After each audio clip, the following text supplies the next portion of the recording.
Глава 6. Чувства и обиды, сохраняя сердца детей мягкими. Сердце имеет свои основания, которых ум не знает. Блэс Паскаль. Клэр стояла в небольшой фотостудии в городке Оахака в Мексике. Она разглядывала висевших на стенах портреты маленьких детей, улыбавшихся, смеющихся, плачущих, хмурых, застенчиво отворачивающихся. Изображения каждого ребенка были расположены вокруг центральной фотографии так, что композиции выглядели как арт-объекты. Клэр удивилась, как кому-то могло прийти в голову запечатлеть истерики и сопротивление, тогда как большинство родителей были бы рады вообще никогда с ними не сталкиваться. Она нашла владельца студии и спросила, зачем он сфотографировал детей в таких состояниях, и он ответил обыденно. Эти портреты отражают все эмоции и грани жизни. Где-то дети серьезные и задумчивые, где-то счастливые, где-то грустят. «Эс ла вида» – это жизнь. Клэр была поражена его объяснением. Казалось, он нарушил табу и какую-то неприкосновенную традицию, превратив раздражительность в форму искусства. Ей было интересно, кто родители этих детей и как они пришли к пониманию ценности эмоций, в том числе неприятных. Портреты произвели на Клэр неизгладимое впечатление. Что должны были сказать нам эти портреты о нашем отношении к детским эмоциям и о стремлении к счастью? Почему те родители не были озабочены тем, как успокоить детей? Почему они относились с уважением к их бурным проявлениям? Клэр подумала, что этим детям повезло иметь таких родителей, которые хотят помочь им научиться языку сердца. Эти портреты воплощали собой то, что нужно каждому ребенку – охрану их уязвимых чувств и мягких сердец. Эмоциональная жизнь маленьких детей. Будучи существами эмоциональными, маленькие дети предсказуемы и непредсказуемы. У каждого из них огромный эмоциональный мир, но так мало слов, чтобы описать его. Они полны эмоций, но не имеют средств для их контроля. Они улавливают эмоции других людей, но не понимают свои собственные. У них есть благие намерения вести себя хорошо, которые теряются в интенсивности эмоциональных переживаний. Они выражают эмоции неуравновешенно, выходя за всякие разумные границы. Родители любого раздраженного или сопротивляющегося маленького ребенка охотно подтвердят, что он эмоционально незрел. Например, когда трехлетний Томас раздраженно ударил папу, тот попросил использовать слова вместо кулаков. Томас послушался и сказал: «Сейчас я на тебя пописаю, пап». Зато эмоциональное состояние маленьких детей считывать легче всего. Они всем телом излучают счастье и фрустрацию. Их хохот – это сама радость. Их ноги пускаются вскачь от возбуждения или топочут от ярости. Обычно чувства маленького ребенка видны как на ладони. Трудность в том, что эмоциональное выражение может быть сильным, чрезмерным, громким, неприятным, хаотичным. И, конечно, оно происходит в самый неподходящий момент. Истерики разражаются в продуктовом магазине, а сопротивление включается, когда в гости приходят родственники. Детские эмоции возникают когда угодно, независимо от распорядка дня или того, сколько терпения осталось у родителей. Вопрос в том, как нам быть с детскими эмоциями, когда они закипают и рвутся наружу. Чтобы ответить на этот вопрос, нужно рассмотреть, что способствует эмоциональному здоровью и зрелости. Нам предстоит пройти несдержанное, необузданное и хаотичное выражение эмоций маленьких детей к подростковому возрасту, а затем до эмоциональной зрелости, когда они уже станут взрослыми. Впереди у нас целый эмоциональный марафон. Научное исследование эмоций раньше было затруднительным из-за того, что по своей природе они невидимы и эфемерны. В поведенческом подходе, который развивал американский психолог Скиннер, чувства рассматривались как мешающие переменные, подлежащие ликвидации с помощью режима подкреплений и оперативного обуславливания. Влияние взглядов Скиннера оказалось устойчивым. Они являются ведущими в сегодняшнем смешанном подходе к дисциплине, который направлен на уничтожение и утихомирование эмоций маленького ребенка, когда они извергаются и бьют ключом. Чтобы еще сильнее осложнить дело, разумность и зрелость были приравнены к отсутствию эмоционального выражения, хотя немногие нейробиологи поддержали бы эту идею сегодня. В настоящее время нейробиологи сходятся во мнении, что человеческий мозг обладает заранее встроенными эмоциями уже при рождении. Такой взгляд на эмоции резко контрастирует с теорией чистого листа, согласно которой человеческое поведение является приобретенным, а врожденных и эмоциональных движущих сил не существует. У эмоций есть цель и задача. Они предназначены для того, чтобы оказать большое влияние и двигать нас в направлении, способствующем выражению и развитию. Выдающийся нейробиолог Антонио Дамасио выяснил, что рациональная часть мозга выстраивается поверх и во взаимосвязи с эмоциональным центром или лимбическим лимбической системой. Новые научные открытия подготавливают почву для пересмотра роли эмоций, в том числе для понимания функционирования их биохимии, нервных проводящих путей и роли в интеграции мозга. К счастью, нейробиология фиксирует решающую роль эмоций для здорового роста и развития. В своей книге «Целительная сила эмоций» Диана Фаша, Дэниел Сигел и Марион Соломон пишут: обладая встроенной способностью к установлению связи друг с другом, мы делаем это с помощью наших эмоций. Наш мозг, тело и разум неотделимы от движущих ими эмоций. Эмоции– это связующее звено между мыслью и действием, между своим «я» и другим человеком, между личностью и окружающей средой, между природой и культурой. Словом, эмоции– это двигатель человеческого развития. Что такое эмоции? Эмоции определяются как то, что приводит нас в движение и заставляет действовать. Эмоции находятся вне нашего сознательного контроля, они случаются с нами. У мозга есть свои причины для активации эмоций, как бы иррационально это ни выглядело со стороны. Мы не можем спорить с эмоциями, как с чем-то подвластным нашей логике. В их кажущемся безумии есть своя система, а активация имеет определенную цель. Когда пора спать, появляются монстры, что вам подтвердят большинство трехлеток, и объяснениями их не прогонишь. Одна мама подарила своей трехлетней дочери ловца снов, чтобы ей перестали сниться кошмары, но девочка сказала: «Мама, он сломан, монстры все равно появляются, когда я сплю». Другой ребенок выбрал следующий подход, о котором рассказал папе. «Монстры не будут кусать тебя за палец, если ты наденешь носки, когда пойдешь спать. И я не кладу во сне руки за голову, потому что иначе придут гориллы и будут щекотать меня за подмышки». Маленькие дети стараются найти логические объяснения тому, что выводит их из состояния эмоционального равновесия. Эмоции создают потенциал действия, который подталкивает ребенка к удовлетворению потребности или решению проблемы. Одним словом, эмоции – это не проблема. Они дают импульс и энергию для решения проблем. Если мы хотим понять, что именно движет ребенком, нам нужно посмотреть, как он действует. Если ребенок бежит к родителю за защитой, скорее всего, туда толкает тревога. Если он стремится исследовать и делать открытия, им движет желание дерзать и расти. Эмоции – это двигатель человеческих действий. Именно это оказалось упущено поведенческой парадигмой в попытках измерить и оценить человеческое поведение. Хотя эмоции не видно вооруженным глазом, мы не можем отрицать ее существование и способность приводить нас в движение. Спросите любого родителя, любящего ребенка до глубины души. Словами не передать, как ему хочется заботиться и приносить все в жертву ради него. Эмоции необходимы для цельного развития ребенка. Они являются двигателем роста личности. Детей не нужно учить тому, как зрело себя вести, равно как и тому, как правильно чувствовать, чтобы стать зрелым. Они должны получать импульсы к осторожности, неравнодушию, к грусти при столкновении с тщетностями в жизни, к доверию, уверенности и мужеству, а также к надежде. Именно уязвимые чувства, особенно неравнодушие и ответственность, делают детей гуманными и цивилизованными людьми. Мягкое сердце чувствует эмоции во всей их уязвимости, и эти эмоции движут им. Адаптационный слайд из курса Ньюфолда «Значение эмоций с точки зрения науки». Предназначение эмоций – побудить ребенка к осторожности при столкновении с тем, что тревожит, искать близости при жажде контакта, единения и связи. Остановиться при столкновении с тщетностью, смело идти вперед, дерзать, когда тыл надежен. Избегать контакта с теми, к кому не привязан, заботиться о своих привязанностях, сопротивляться, когда не задействованы инстинкты привязанности, проявляться как отдельная личность, когда утолена жажда привязанности.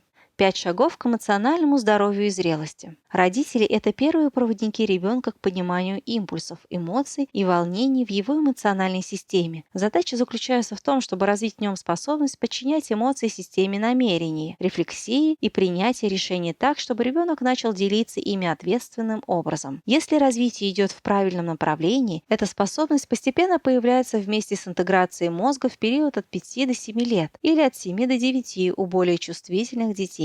Родителям нужно работать над обеспечением условий для роста ребенка до эмоциональной зрелости, вместо того, чтобы требовать от них эмоционально зрелого поведения. Под 5 шагами к эмоциональному здоровью и зрелости по Ньюфолду подразумевается последовательное развитие в эмоциональном плане. Ребенок со временем устанавливает контакт со своими эмоциями при помощи взрослых, которые знакомят его с чувствами. Эти 5 шагов нельзя пропустить. Они представляют собой последовательность из 5 все более сложных стадий, выражение, называние, чувствование, смешивание и рефлексия. Родители играют три важнейших роли, помогая детям пройти через эти 5 шагов и формируя их полный потенциал в сфере эмоций. Родители являются проводниками, способствующими эмоциональному выражению и помогающими ребенку научиться называть свои чувства. Родители – это защитники, сохраняющие сердца мягкими и помогающие осознанию чувств. Родители – это фактор уравновешивания. Они решают, как восстановить баланс и гибкость эмоциональной системы ребенка, помогая ему смешивать свои чувства и размышлять о них. Первое. Родители как проводники в мир эмоций. Эмоции ищут выражение, как вода ищет выход из запруды. Назначение эмоций – приводить ребенка в движение. Для этого им необходимо вскрыть плотину для выхода и дать простор для течения. Для маленького ребенка переживание этих эмоций подобно нахождению на плоту, несущемся к порогам по горной реке. Нет смысла бороться с мощью воды, невозможно не поддаться силе ее течения или не унестись вместе с ней. Единственный выход – найти проводника, за которого можно уцепиться и пройти вместе с ним все пороги, перекаты и водопады. Маленькому ребенку необходимо доверие к проводнику в том, что тот проведет его через коварные участки и благополучно доставит к спокойным водам. Уязвимость, зависимости будет то и дело заявлять о себе, заставляя ребенка пересматривать, можно ли рассчитывать на заботу проводника. Такой эмоциональный рафтинг ежедневное, если не ежечасное явление в жизни маленького ребенка и его родителей-проводников. Плод – это их правильные отношения, где взрослый держит курс вперед. Эмоции поднимаются и изливаются из наших детей. Само по себе их существование не проблема, хотя они могут служить причиной многих проблем. Родителям нужно направлять эмоциональную систему ребенка так, чтобы она оставалась подвижной, открытой и живой. Естественная роль родителей заключается в помощи ребенку в выражении эмоций. Родители должны приветствовать появление эмоций, а также подбирать слова, соответствующие эмоциональным состояниям их ребенка. Чтобы стать проводниками, родителям нужно использовать собственную эмоциональную систему для понимания его состояния. Способность считывать эмоции других людей происходит из лимбического резонанса. Это безмолвная гармония, которую мы видим повсюду, но считаем чем-то само собой разумеющимся. Между матерью и младенцем, между мальчиком и его собакой, между влюбленными, которые держатся за руки за столиком в ресторане. Маленький ребенок ищет эмоциональное пристанище в заботе родителей. Родители служат его ориентиром, когда он потерялся или заблудился. Если родители умеют считывать эмоции ребенка, приветствовать их выражения и давать понять, что будут заботиться о нем, правильные отношения становятся крепче. Способность считывать эмоции маленького ребенка делает родителей проводниками и позволяет детям косвенно узнать, какие эмоции существуют у них внутри. Выражение эмоций дает исходный материал, на котором родители могут обучать ребенка языку сердца. Люди отличаются от других млекопитающих тем, что мы можем давать названия нашим эмоциональным состояниям. Названия, которые мы даем субъективному определению собственных эмоциональных состояний, это наши чувства. Чувства – это слова, которые мы сознательно используем, чтобы передать то, что у нас на душе. Когда маленькие дети узнают название чувств для своих эмоций, эти слова открывают дверь к еще большей уязвимости, осознанности и проницательности. Родители должны помогать выстраивать соответствие между тем, что у ребенка на сердце, и его словами, что заложит основу для будущей целостности и искренности. Если мы не уважаем эмоциональный мир ребенка, то направляем его на путь изменения себя, чтобы поддерживать близость с нами. Мы умаляем и оскверняем его личность, заботясь о собственных эмоциях и чувствах, которые не можем вынести. Когда ребенка побуждают к выражению своих эмоций, он получает сигнал, что нужно доверять своему сердцу, оно дает ценные сведения. Когда родители признают значимость детских чувств, это сообщает детям уверенность и веру в то, что на свои невыразимые словами движения души стоит полагаться при принятии решений. Если мы поможем детям установить контакт со своими чувствами, они смогут ответственно делиться ими с другими людьми. Нашим детям нужно собственное «я», чтобы делиться им, сердце, которое чувствует, голос, чтобы рассказывать, и вера, что богатство в жизни в том, чтобы прожить ее во всей своей уязвимости. Когда родители уважают эмоции ребенка, они формируют ожидания к будущим отношениям в плане эмоциональной и психологической близости. Проблема с побуждением к эмоциональному выражению. Проблема с тем, чтобы побуждать ребенка выражать свои эмоции, заключается в том, что эти выражения может оказаться неприятными, трудными, грубым, беспорядочным и невежливым. Как родителям сохранять нейтральность выражения и поддерживать излияние детских эмоций, если то, что оказывается на выходе, шокирует, отталкивает, ранит и вызывает неприятие? Например, пятилетний Джаспер кричал папе: «Отвези меня в полицейский участок, чтоб меня там пристрелили». Шестилетняя Марина заявила маме: «У тебя отвратительная кожа и кости». Мама Итана рассказала, как тот в 3 года орал на папу: «Ненавижу тебя! Я тебе выколю глаза и разрежу тебе пилой на маленькие кусочки». На одном семинаре для родителей я использовала последнюю историю в качестве примера и была обескуражена реакцией аудитории. Округлив глаза и охая от ужаса, родители восклицали: «Какой кошмар!». Я была поражена, потому что мне казалось, что 3-летний Итан достаточно хорошо выразил свою токсичную фрустрацию. У него были ясные намерения, и он их четко сформулировал. Там, где я видела личностный потенциал, родители увидели одни лишь преступные наклонности. Меня не беспокоила незрелость Итана. Вместо этого мне хотелось понять причину, по которой его токсичная фрустрация так всколыхнула его. Я попросила его маму рассказать мне, что произошло перед атакующими словами, и оказалось, что мальчик был расстроен папиным выходом на работу, после того, как тот был все время дома во время отпуска. Итан хотел поиграть с папой, и его фрустрация стала токсичной, когда папа сказал, что не может. В качестве оружия он выбрал пилу, потому что любимым совместным занятием с папой было наблюдать,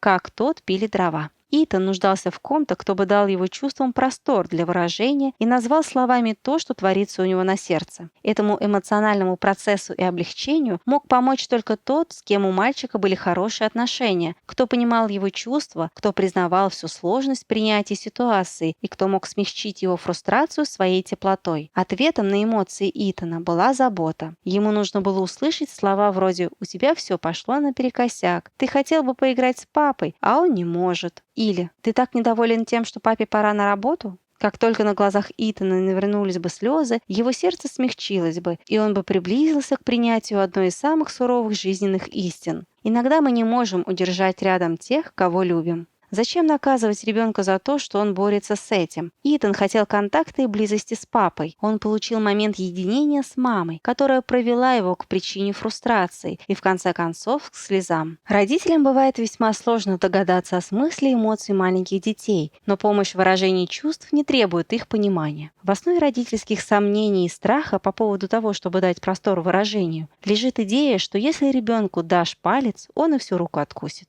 Родители боятся, что эмоциональное выражение никогда не прекратится, войдет в привычку и ему не будет конца. Но энергия эмоций никуда не исчезает, пока не найдет выхода. Сдержанные эмоции взрываются и извергаются гораздо более бурно. Если эмоциональная система уже пришла в движение, она будет продолжать давить изнутри и в итоге найдет путь для высвобождения. Что угодно, лишь бы снизить внутреннее давление. Эмоции откусят намного больше руки, если вы попытаетесь подавлять их. Кроме того, родители могут ошибочно полагать, что эмоции – это результат научения и нужно от них отучать с помощью положительного и отрицательного подкрепления и метода последствий. Современная наука об эмоциях доказала, что это неверно. Нам не приходится учить ребенка вести себя раздраженно, тревожно, неравнодушно и грустно. Он рождается с возможностью чувствовать эти эмоции и инстинктивно быть движимым ими. Роль родителей заключается в том, чтобы провести ребенка через эмоции так, чтобы в конце концов были достигнуты стабильность, равновесие и самоконтроль. Но что бы означали для Итана такие слова родителей, как «мы сейчас уйдем, если ты будешь так разговаривать», или «иди в свою комнату и побудь там 3 минуты»,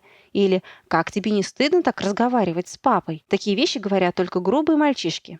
Эти слова создали бы эмоциональную дилемму для Итана. Если выражение фрустрации приводит к потере самых желанных людей, его мозг будет разыгрывать хитро закрученный спектакль жертвоприношения. Тревога по поводу разделения с фигурами привязанности заставит мозг подавить или зажать эмоции, которые угрожают отношениям. Словно по волшебству после тайм-аута Итан появился бы успокоившимся и вообще золотым ребенком. Тревога, возникшая из-за того, что его выгнали, подавила бы фрустрацию и заставила бы его вцепиться в отношения с родителями. Однако лежавшая в основе фрустрация не была бы выходом. Мальчик бы по-прежнему беспокоился, не имея возможности ее выразить. Но при этом у него не было бы ни восприятия, ни осознания этой эмоции. Взрыв фрустрации Итана мог бы достаться кошке, собаке или другому ребенку, но только не родителям, поскольку мозг ребенка вынужден защищать эти отношения со стратегической точки зрения. Тайм-ауты и разделяющая дистанция работают, потому что они вламываются в эмоциональную систему мозга, создавая тревогу привязанности. Если такой тип реакции разыгрывался бы часто, у Итана возникли бы проблемы не только с фрустрацией, но и с тревогой. Разделение– это самое сильное переживание, формирующее ту часть мозга, которая отвечает за эмоции. Проблема неприятия эмоционального выражения. Что происходит с ребенком, когда его мозг вынужден подавлять эмоциональное выражение ради сохранения отношений с родителями? Какова цена для эмоционального здоровья и зрелости, когда выражение тормозится в системе, созданной для движения? Дети расплачиваются контактом, который они устанавливают с собственными эмоциями и развитием в эмоциональной сфере. Реагируя на эмоции ребенка, родители сообщают ему, какие из них приемлемы, и таким образом формируют ландшафт сердца ребенка. Если он хочет отношений с родителями, его мозг будет бессознательно подгонять эмоциональное выражение под то, что приветствуется. Нежелательные эмоции задвигаются в тень, за пределы того, что считается приемлемым, оставляя на виду только часть сердца, будто бы вырезанной формочкой для печенья. Например, если ребенок видит, что его родители не любят, когда он грустит, и пытаются добиться от него позитивного мышления, детский мозг может начать подавлять грустные чувства, чтобы отношения с папой и мамой были в порядке. Ребенок может бороться со своими грустными чувствами в детстве и во взрослом возрасте, если никто больше не смог принять эти чувства и помочь назвать их. Неприятие выражения эмоций также может вести к проблемам с альфа-позицией и целому ряду эмоциональных проблем. Кроме этого, это верный путь к депрессии. Ограничение выражения эмоций в конечном счете приносит в жертву целостность внутреннего мира ребенка и ощущение жизнестойкости, которое происходит из способности выражать уязвимые чувства. Если родители дарят свое тепло и желание быть рядом, только когда ребенок соответствует желаемой картинке, в таких отношениях невозможно обрести покой. Всегда будет присутствовать озабоченность собственным поведением. Дух ребенка оказывается ограничен, обусловлен и подавлен грузом общественных родительских требований к правильному поведению. Например, 6-летняя Зоя однажды пришла из школы и сказала, что учительница назвала ее умницей за помощь в классе. Зоя рассказала: «Я люблю мисс Люсик. Я хочу всегда быть умницей для нее». К счастью, мама понимала потребность в широком принятии всех чувств и поэтому ответила: «Если ты собираешься все время быть умницей в школе, тогда тебе придется быть жутко ворчливой дома, ведь никто не может быть хорошим так долго». Мама хотела показать Зое, что их отношения смогут выдержать груз любых эмоций, какие бы только она не захотела выразить. Средство против непринятого выражения эмоций – донести до ребенка, что все они приемлемы и не приведут к разделению. Например, один маленький мальчик наблюдал, как мама справлялась с истерикой его старшей сестры. Он спросил маму: «Ты рада, что у тебя только один такой ребенок?» Мама смело ответила: «Да пусть бы у меня было хоть 100 громких детей, я бы смогла о них позаботиться. Если тебе хочется устроить истерику, вперед». Мама рассказала, что он не воспользовался ее предложением, но она была рада возможности донести, что ей не страшна и его фрустрация. Детям нужно щедрое их принятие взрослыми, чтобы выражать все, что у них на сердце. Неприятные, беспорядочные, обижающие и ранящие черты – это все часть наших детей. Наша ответственность состоит в том, чтобы приглашать к существованию все это, а не только те части, которые нам нравятся. Как детям установить контакт с самыми неприемлемыми сторонами своего «я», если мы не можем провести их туда? Как нам стать защитниками их сердец, если мы не можем видеть их и свои собственные эмоции? Как нам подвести их к цивилизационному и ответственному способу делиться своими чувствами, если мы не позволяем им выражать их? Самый мощный посыл, который мы можем дать детям, это знание, что наши отношения вынесут груз того, какие они, и того, что от них исходит. В моменты, когда они полны обидных слов, находятся в эмоциональном и физическом расстройстве, нам нужно приглашать их к контакту, который прикроет все, чтобы не встало между нами. Маленьким детям нужно пространство для незрелого поведения и выражения чистых, ничем не сдержанных эмоциональных волнений, которые есть у них на душе. Эмоции не бывают ни хорошими, ни плохими. Важно научиться распознавать их и использовать подходящие названия для их ответственного выражения. Задача – подчинить мир эмоций ребенка системе самоконтроля, намерения, принятия решений и рефлексии. Но формирование этого даже не начнется, пока не случится переход от 5 к 7 годам или от 7 к 9 у чувствительных детей. И даже тогда детям будет сложно, впрочем, как и взрослым, уравновешивать свои реакции при столкновении с сильными эмоциями. Маленькие дети не могут достичь эмоциональной зрелости без проводника, чтобы правильные отношения позаботились об уязвимых сердцах и сохранили их мягкими. Второе. Родители как защитники уязвимых, мягких сердец. Сердце – прекрасный символ уязвимости, которая проявляется вместе со способностью чувствовать свои эмоции. Ровный ритм сердцебиения – это как пульс эмоций, который мы замеряем по мере роста ребенка. Ранить можно не только тело, но и чувства. Если бы у нас не было чувств, мы бы никогда не почувствовали себя напуганными, потерянными, грустными или сбитыми с толку, не узнали бы боли от предательства или разочарования. Еще бы мы никогда не почувствовали любовь, ответственность, удовлетворение, надежду или желание заботиться и свободно играть. Эмоции движут развитием, а чувства ищут осознание, раскрашивая жизнь яркими красками. Чувства делают нас уязвимыми для эмоциональных ран. Маленькие дети часто чувствуют себя оскорбленными другими людьми. Например, Саймон сказал маме о своей сестре: «Она толкнула и обидела меня, и она не хочет со мной играть, она плохая». Человеческие эмоции ставят перед нами дилемму. Мы не можем переживать такие состояния эйфории, как любовь и радость, не рискуя испытать отчаяние и утрату. Любовь открывает дверь чувству потери. Чувство отчаяния приходит, когда мы теряем то, к чему глубоко неравнодушны. Как разрешить парадокс человеческих эмоций? Как нам сохранить уязвимые чувства и сохранить сердца мягкими при столкновении с такой огромной душевной болью? Решение в защите. Есть два ее вида, которые помогают фильтровать мир и обеспечивают укрытие для человеческого сердца, чтобы оно могло оставаться мягким и полным экспрессии. Эмоциональные защитные механизмы, сосредоточенные в мозге, и правильные отношения с заботящимися взрослыми. Эмоциональные защитные механизмы. То, что десятилетиями утверждает психотерапия, а теперь поддерживают и нейробиологи, это существование эмоциональных защит, сберегающих уязвимые сердца. У мозга есть средства для их возведения, чтобы подавлять уязвимые чувства и защищать от них, если они становятся невыносимыми и перегружают систему. Защиты – это предохранительный механизм, позволяющий нам держаться на плаву в ситуациях, где чувства могли бы помешать нам делать то, что нужно. Защиты – это стратегический шаг эмоциональной части мозга, чтобы сделать возможным выражение в излишне ранящем окружении. Например, если родители непрерывно кричат на ребенка или запугивают его, чтобы добиться послушания, постоянное состояние тревоги возводит эмоциональные защиты, чтобы ребенок мог остаться незатронутым, находясь в эпицентре эмоциональной бури. В таких условиях родителям придется кричать еще громче, чтобы вызвать у ребенка тревогу и превзойти стены его эмоциональных защит. Эмоциональные защиты возникают спонтанно и находятся вне прямого сознательного контроля. Чтобы развитие продолжало двигаться вперед, эмоциональные защиты должны оставаться подвижными, то появляясь, то исчезая. Если произойдет застревание эмоций, могут возникнуть проблемы в развитии, так как защита сужает спектр ощущаемых уязвимых чувств. Когда защитные механизмы застревают, ребенок больше не испытывает уязвимых чувств, которые нужны для его развития.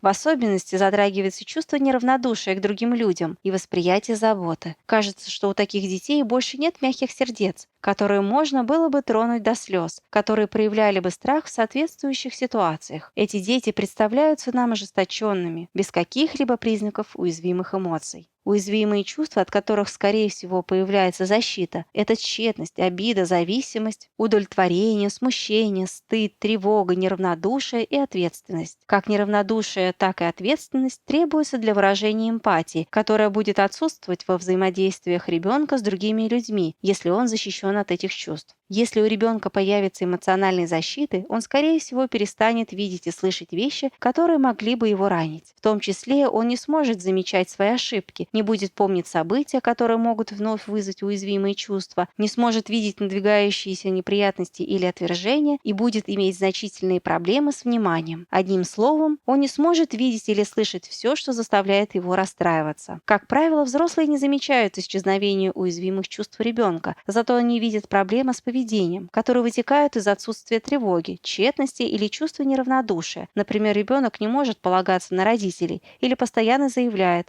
«Мне все равно» или «ну и что?». Если эти защиты являются временными или ситуативными, скорее всего, они не создадут практически никаких проблем для развития ребенка. Если же они оказываются постоянными или неизбежными из-за ранящего окружения, они могут дорого обойтись для общего его развития. Когда онемение чувств становится хроническим, сердца детей ожесточаются и уязвимые чувства исчезают, что отрицательно сказывается на их потенциале взрослеть и становиться социальными, самостоятельными и адаптивными личностями.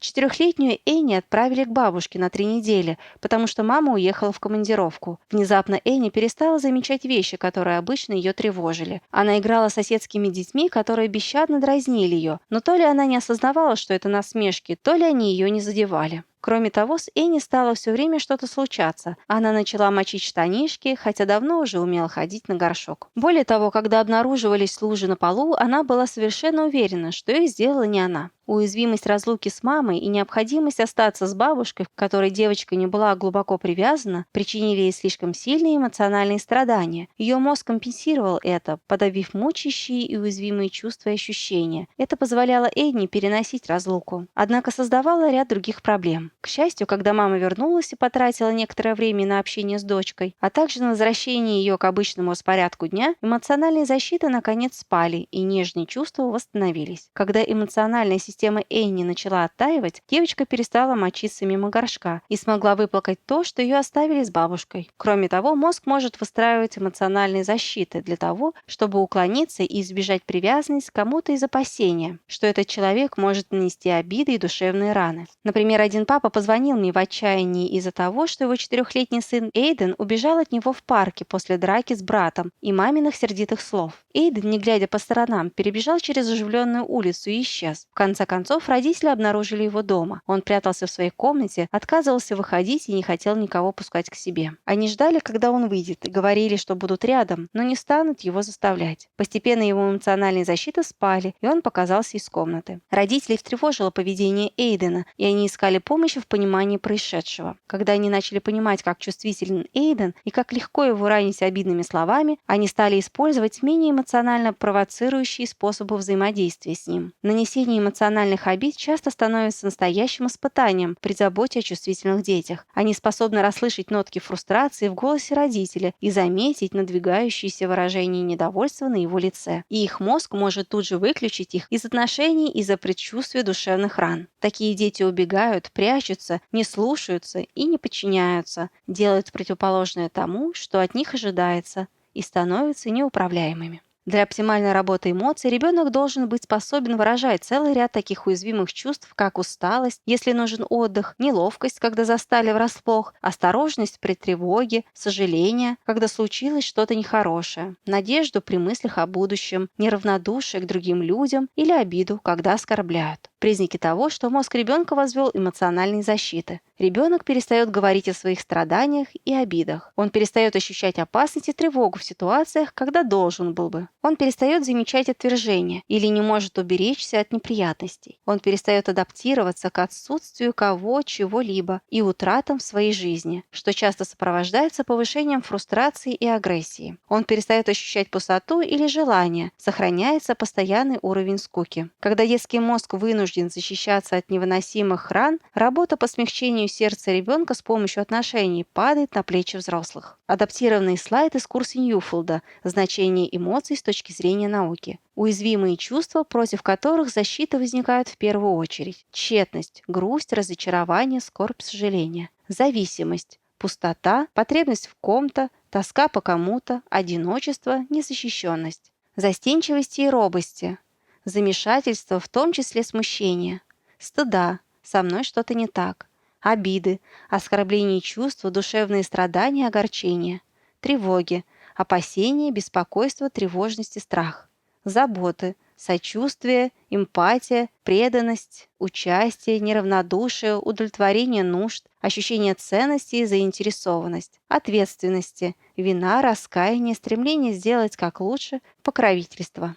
Правильные отношения с заботящимися взрослыми. Правильные отношения со взрослыми – это основная защита уязвимого сердца ребенка. Родители уполномочены в роли защитников, если ребенок ориентируется на них в сфере эмоций. Маленькие дети обращаются к родителям за пониманием того, что их мучает, и это не дает мозгу подавлять уязвимые чувства. Правильные отношения с родителями обеспечивают ребенку тех, к кому нужно обратиться за прекращением мук стыда, чувства, что с тобой что-то не так, за уменьшением ощущения разделения, когда отвергают, не рады или не приглашают, и за снижением уровня тревоги, чувства небезопасности как физической, так и эмоциональной. Любовь – это главная защита уязвимого сердца ребенка. Это великолепный замысел природы. Именно родители и другие взрослые должны завладеть сердцем ребенка и удерживать его с помощью своей заботы. Если же родители становятся источником обид, и ребенок сталкивается с невыносимым разделением, стыдом или тревогой, тогда он вряд ли обратится обратиться к ним за помощью со своими эмоциональными проблемами. Достаточно одного взрослого, чтобы защитить сердце ребенка, хотя, конечно, чем больше, тем лучше, чтобы эмоциональная страховочная сетка была как можно шире. В качестве защитников родители могут помочь ребенку уязвимо выражать свои чувства, если будут сопереживать ему. Сопереживать значит предлагать ребенку рассказывать вам, что он чувствует, размышлять над тем, что вы услышали, и признавать уместность его чувств. Когда вы поддерживаете его чувства и переживания, вы показываете, что понимаете, что творится у него на душе, и готовы ему помочь. Одна из самых важных вещей, которую могут сделать родители, это помочь ребенку вывести внутренний мир эмоций на уровень сознания. Когда вы сочувствуете ребенку, вы сопровождаете его через эмоциональные переживания. Сочувствовать детским эмоциям означает воздерживаться от противоположного, от обесценивания чувств ребенка с помощью утверждений вроде «ничего страшного, просто иди и поиграй»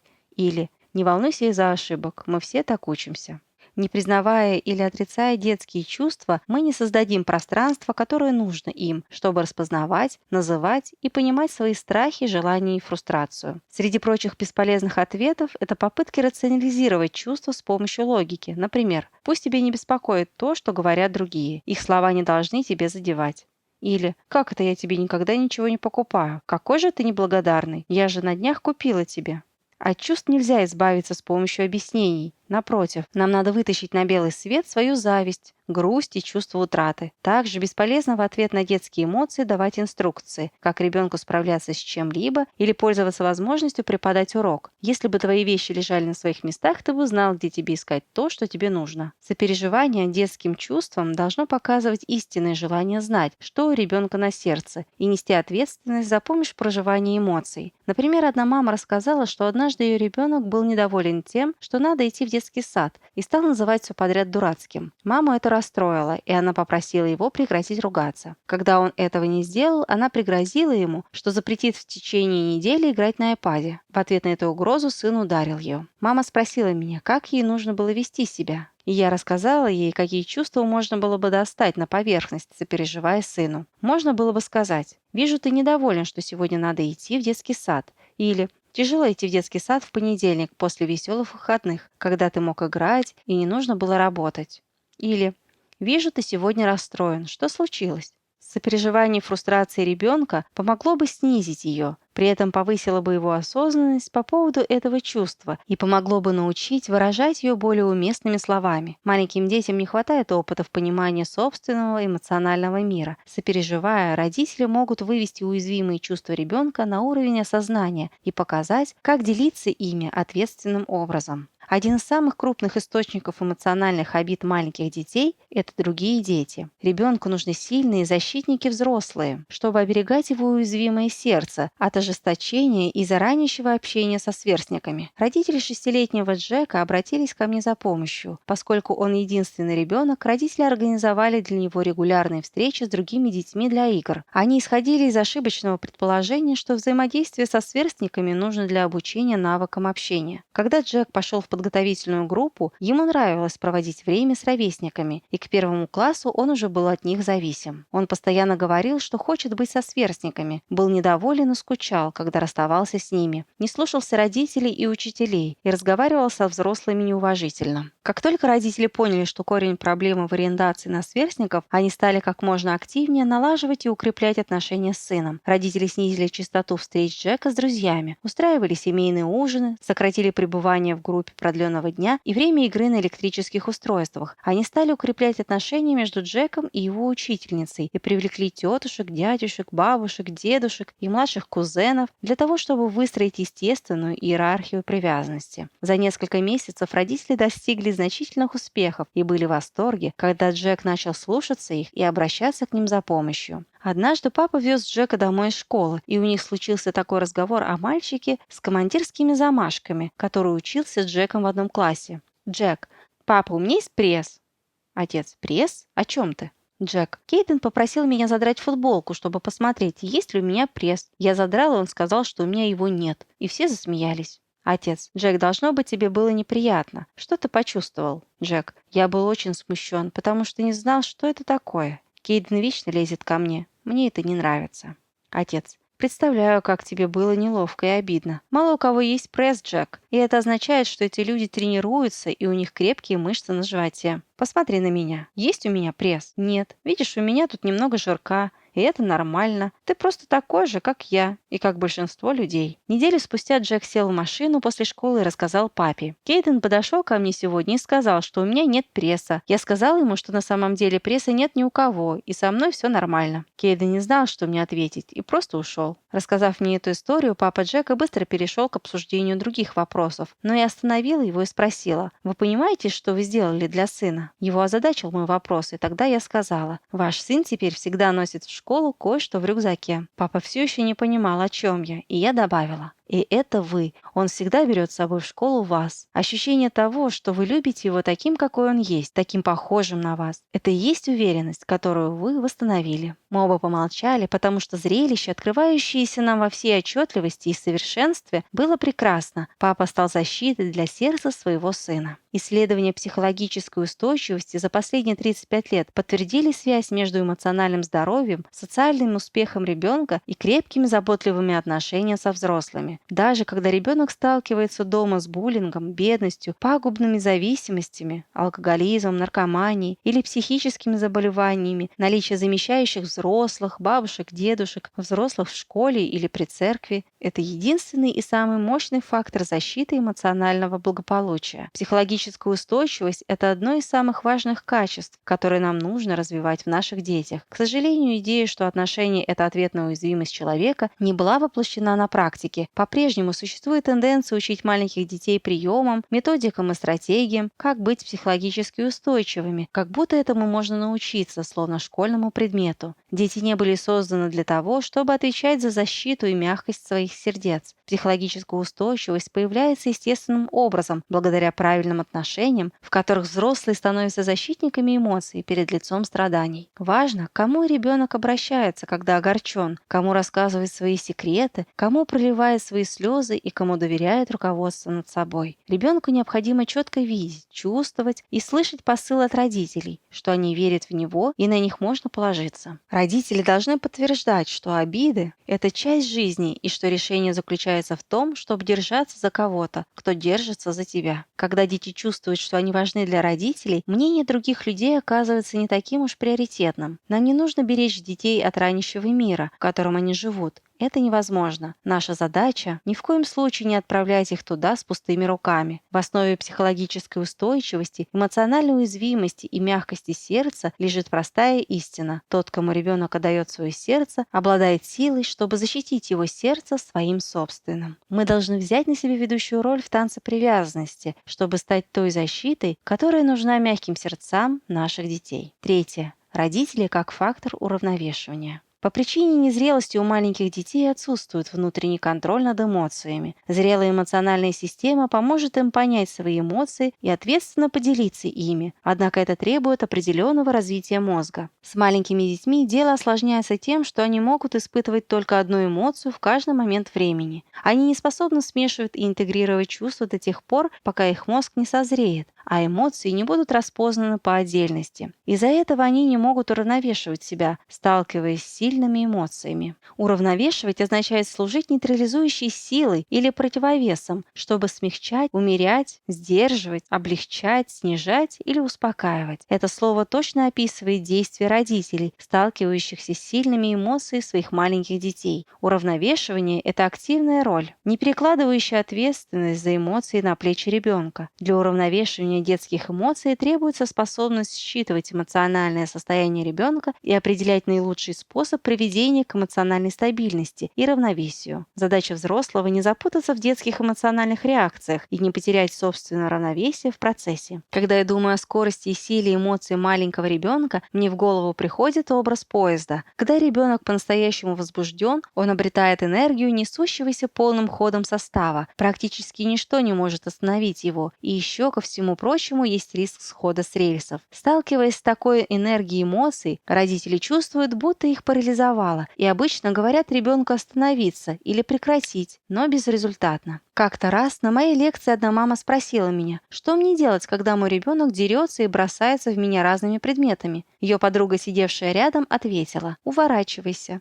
Несмотря на то, что мы все рассмеялись, в реальности эти действия, может быть, и спасут родителей от ударов, но не вселят в ребенку уверенности в их заботе и не защитят других людей от его токсичной фрустрации. Нам уже известно, что энергии и эмоции маленького ребенка нужно дать свободу движения. Но как нам взять на себя ответственность за ее проявление? Родители созданы, чтобы принимать решения по поводу того, когда, где, как и кому разбираться с эмоциями их ребенка. Задача родителей как факторов уравновешивания – считывать ребенка и придумывать наиболее эффективную в существующих условиях стратегию, которая позволяет ему выражать, чувствовать эмоции и восстанавливать их равновесие. Когда разбираться с эмоциями ребенка? Сейчас или позже, когда напряжение спадет? Или же и сейчас, и позже? Где разбираться с эмоциями ребенка? Наедине или в обществе? Например, вы можете предпочесть отвлечь ребенка, пока вы в магазине, и позволить ему выразить свои чувства дома. Как подводить ребенка к уязвимым чувствам? Поговорить с ним прямо, прочитать книжку с картинками или помочь ему выразить их в игре. Многие люди могут помочь ребенку разобраться со своими чувствами, но только родители решают, у кого достаточно глубокие отношения с ним, чтобы извлекать на поверхность уязвимые чувства. Энергия эмоций должна течь свободно, это не подвергается сомнению. Но ответственность за создание покоя при помощи уравновешивания и нейтрализации эмоций маленького ребенка лежит на родителях. Например, мама 4-летнего мальчика Кая рассказала, как заказала для него несколько моделей самолетов. Это их с папой любимое увлечение. Как только Кай узнал про самолеты, он пришел в возбуждение и стал постоянно спрашивать, когда их привезут. Через 2 дня у мамы кончилось терпение, и она сказала: «Я тебе уже 100 раз говорила, их привезут не раньше следующей недели. Прекрати задавать мне одни и те же вопросы. Ты можешь понять, что нужно подождать?»